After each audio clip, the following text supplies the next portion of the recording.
Diamond Platnumz amezidi kueleza juu ya upendo wake yeye pamoja na bibi Zuchu, akisema ya kwamba nina mengi ya kuweza kuzungumza juu ya haya ambayo yaliweza kutokea.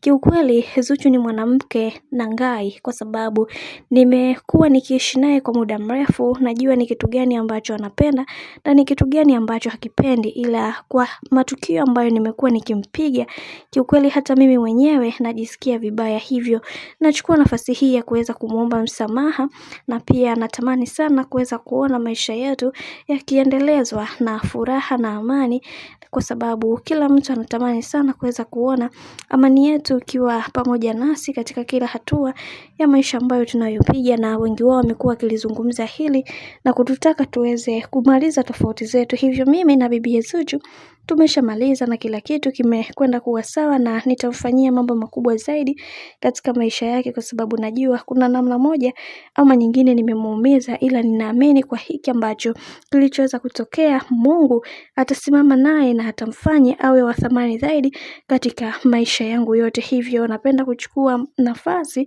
ya kuweza kumuomba msamaha kwa makosa ambayo niliweza kuyafanya kwa makusudio au kwa bahati mbaya. Bwana, hayo ndio mambo ambayo Diamond Platnumz ameweza kuyazungumza na kukiri kwa makosa ambayo ameweza kuyatenda kipindi cha nyuma na bibi Zuhura. Hivyo Zuchu kwa upande wake aliweza kumsamehe na kila kitu kimekwenda kuwa sawa, kama ambavyo mwenyewe alivyoweza kuzungumza na kusema ya kwamba kila binadamu hakosi mapungufu. Hivyo anachukua nafasi hii ya kuweza kusamehe katika kila hatua ya maisha ambayo anayoyapitia. Bwana, mambo ni mengi alafu muda ni mchache. Mimi naomba nikusihi kitu kimoja, kama ndo mara kwa kwanza, basi usisahau kusubscribe, kulike, kushare pamoja na kucomment. Sina la ziada, tukutane next time. Bye bye.